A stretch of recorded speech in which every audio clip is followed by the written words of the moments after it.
आप सभी को डॉक्टर रजनी रमन झा, सह आचार्य संस्कृत विभाग, राजकीय महारानी सुदर्शन कन्या महाविद्यालय बीकानेर का नमस्कार स्वीकार हो। आज हम अभिज्ञान शाकुंतलम में जो हमने पढ़ा था कल की, जो राजा दुष्यंत कहते हैं कि मनुष्यों में इस तरह के रूप की उत्पत्ति संभव नहीं है, और इसलिए जैसे कि प्रभा से चंचल बनी हुई ज्योति वसुधा के तल पर उदित नहीं होती है, ऐसा कहा। तो उसके बाद फिर थोड़ा सा प्रियंवदा ने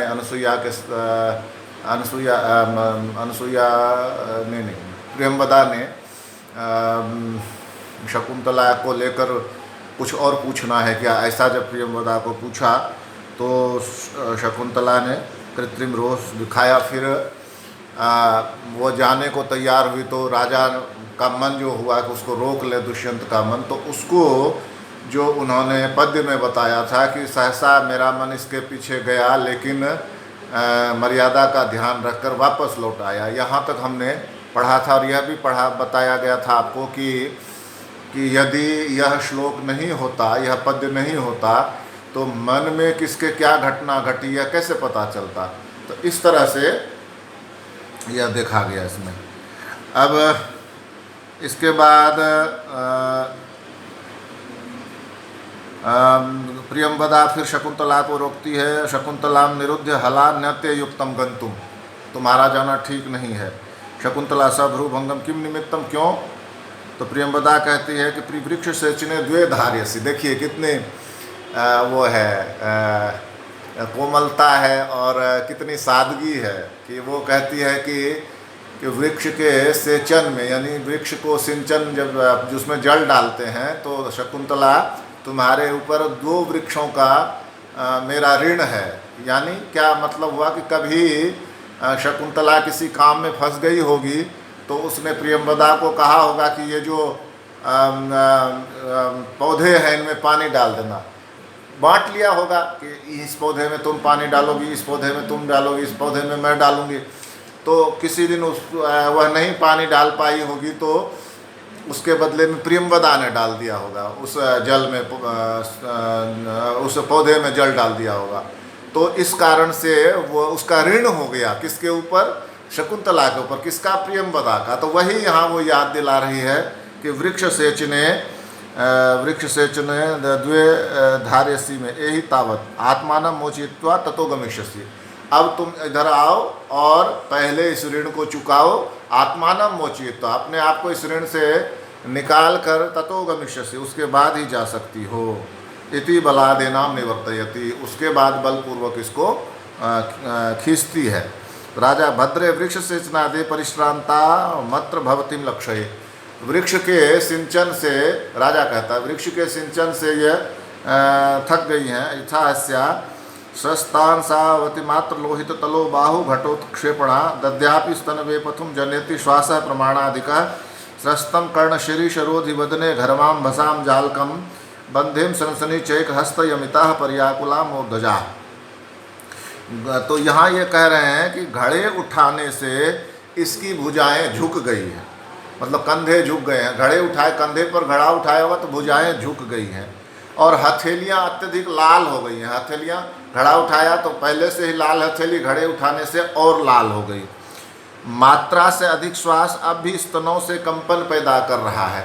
सांस बढ़ गई तो हम आप सबके जो छाती जो है वो पुरुष स्त्री चाहे जो भी हो, उसकी छाती जरा तेज ऊपर नीचे होने लगती है। तो यही यहाँ राजा कह रहा है कि मात्रा, सांस की मात्रा हम अधिक लेने लगते हैं तो हमारी जो छाती है वो ऊपर नीचे होने लगती है। तो यहाँ राजा इसके लिए, शकुंतला के लिए कह रहे हैं कि इसके स्तनों से अधिक कंपन हो रहा है, क्योंकि मात्रा से अधिक सांस यह ग्रहण कर रही है।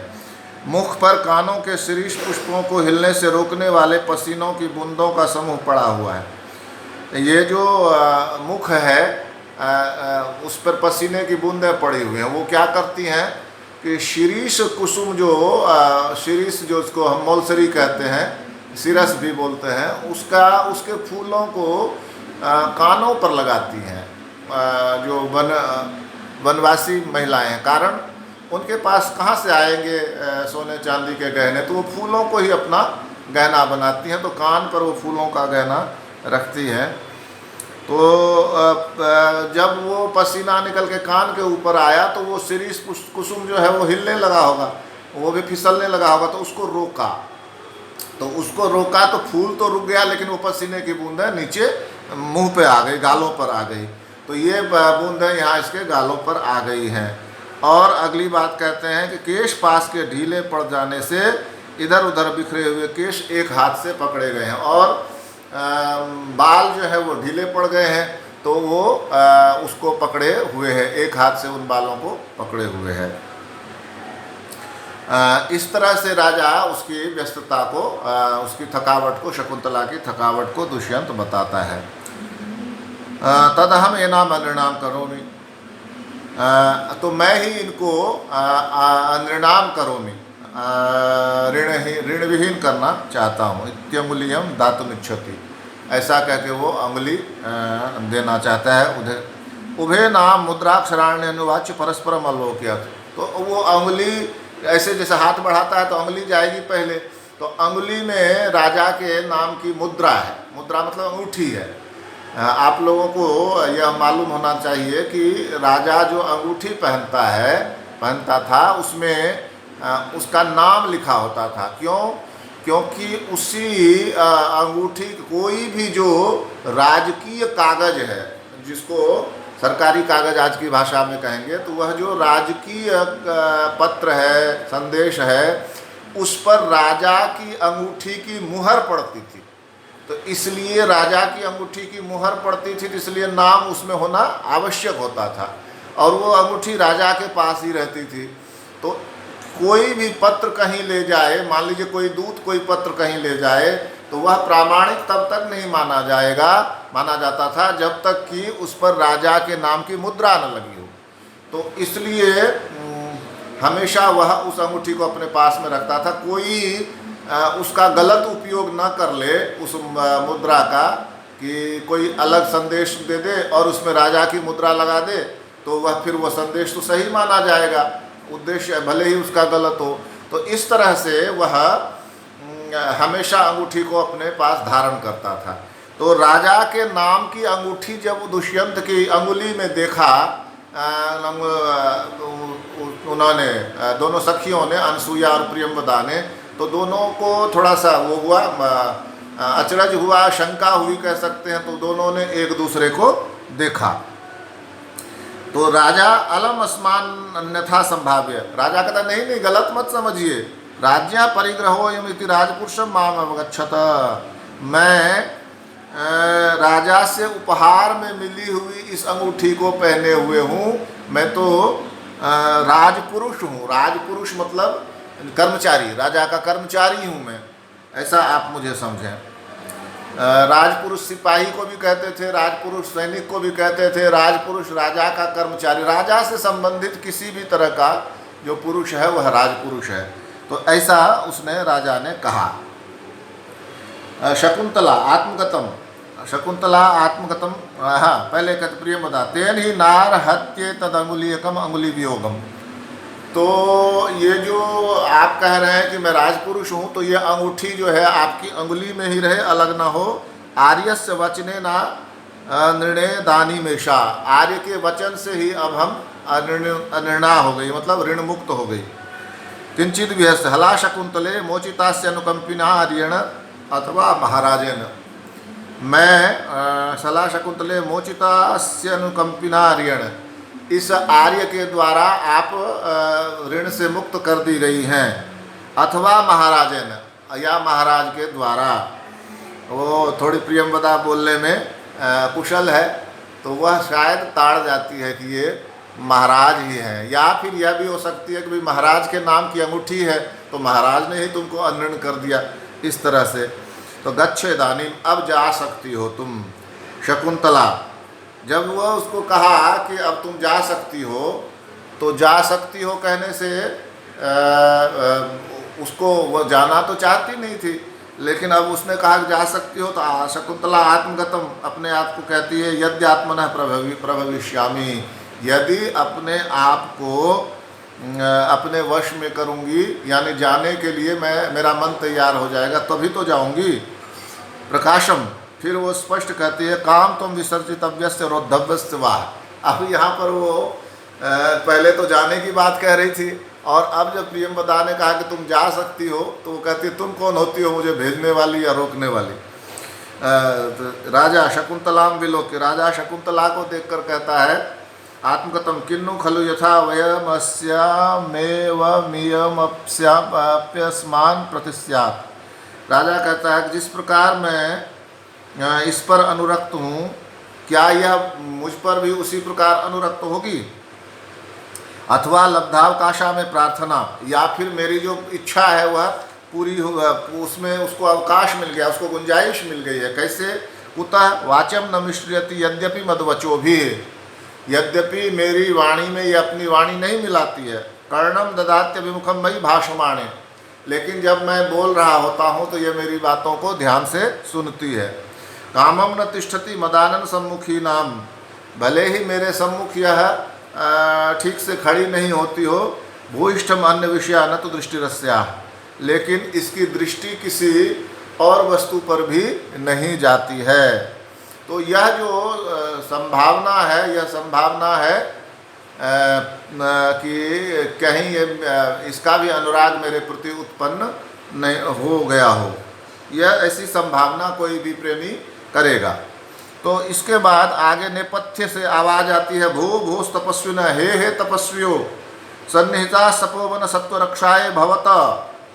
आप लोग तपोवन की रक्षा के लिए, जीवों की रक्षा के लिए तैयार हो जाइए। प्रत्यास्तन्न किल मृगया विहारी पार्थिवो दुष्यंत, मृगया विहारी शिकार करने में जो आनंद अनुभव करता है, मृगया विहारी, ऐसा राजा दुष्यंत इस वन में पधार गया है। तो गलती से आश्रम के जीवों को न मार दे, इसलिए आप लोग तैयार रहिए, सावधान रहिए।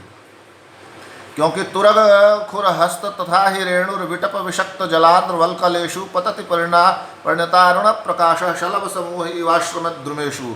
हे तपस्वियों, क्या हो रहा है कि घोड़ों के खुर से, बहुत सारे घोड़े आए होंगे ना, सैनिक आए होंगे राजा के साथ, तो घोड़ों के खुर से उठाई गई अस्त होते हुए सूर्य की कांति के समान लाल चमक वाली धूल,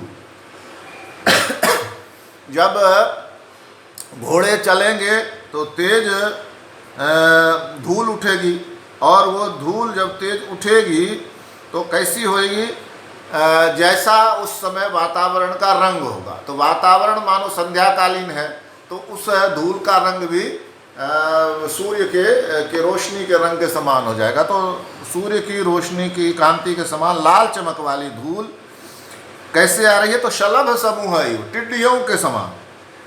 कहाँ चली आ रही है, तो उन वृक्षों पर आ रही है जिनकी डालियों पर सुखाने के लिए मुनियों के जल से भीगे वल्कल वस्त्र डाले गए हैं, जिनकी डालियों पर मुनियों ने जल से भीगे वल्कल वस्त्र डाले हैं। ये उन वृक्षों पर मुनि नहा धोकर आते हैं, तो अपने वल्कल को, अपने वस्त्रों को बताया था आपको, जो पेड़ों की छाल से बनते हैं, उनको वहाँ टांग देते हैं वृक्षों पर, तो सूखने के लिए। फिर वो जो घोड़ों की टाप से, घोड़ों के खुरों से जो धूल उठ रही है, जो लाल लाल रंग की, वो कहाँ जाकर पड़ रही है, उन वृक्षों पर जिन पर ये वल्कल टांगे हुए हैं। अपिच, फिर क्या हुआ है, तो कहते हैं, तीव्राघात प्रतिहत तरुस्कंध लग्नैक दंत पादाकृष्ट व्रतति वलया संग संजात पाशः मूर्तो विघ्नस तपस इवनो भिन्न सारंग यूथो धर्मारण्यम प्रविशति गजः स्यन्दना लोक भीतः सर्वाः कर्णम दत्वा किंचिदिव संभ्रांताः। स्यन्दना लोक भीता तीव्र आघात प्रतिहत तरु स्कंध लग्नैक दंत पादाकृष्ट व्रतति वलया संग संजात पाश भिन्न सारंग यूतः गज न तपसा मूर्त विघ्न इव धर्मारण्यम प्रविशति। और भी रथ को देखने से भयभीत हुआ गज, कोई हाथी है, उसने राजा के रथ को देख लिया, तो डर गया, उसने अपने तीव्र प्रहारों से वृक्षों को तोड़ दिया। और डर के भागने लगा तो उसने सामने जब वे पेड़ आए उसको तीव्र प्रहारों से तोड़ दिया। तो अब क्या हुआ, जब उसने तीव्र प्रहारों से तोड़ दिया तो उसका एक दांत एक वृक्ष में लग गया, जिसका एक दांत वृक्ष के तने में लगा है, और उसके पाँव में लताएं फंस गई। पैरों द्वारा खींची गई लताओं के समूह के लिपट जाने से जिसके पैरों के लिए पाश बन गया है। अब उस लता में वो फंस गया है, तो आपको ऐसा लगता है कि लता तो कोमल होती होगी, वह उसको तोड़ के निकल जाएगा। ऐसा नहीं है, लताएं जब फंस जाती हैं तो बड़ा मुश्किल हो जाता है उनसे छुड़ाना अपने आप को। तो वह उसमें फंस गया है, वे लताएं उसके लिए रस्सी बन गई हैं। और मृगों के झुंड को उसने तितर बितर, चूँकि वो गुस्से में है, चिघाड़ रहा है, दांत मार रहा है वृक्षों में, तो मृगों का झुंड इससे तितर बितर हो गया है। तो जो हमारी तपस्या के लिए शरीरधारी विघ्न के समान है, और अब चूंकि यह आश्रम में घुसा चला आ रहा है तो यह हमारी तपस्या के लिए विघ्न के समान हो गया। ऐसा यह हाथी धर्मवन तपोवन में प्रवेश कर रहा है।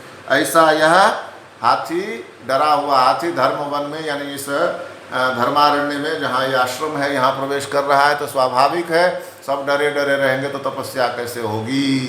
तो यह डर प्रकट करते हैं सभी। इस प्रकार से हमने आज 29 श्लोकों तक का पाठ किया। आगे हम इसको फिर देखेंगे। धन्यवाद।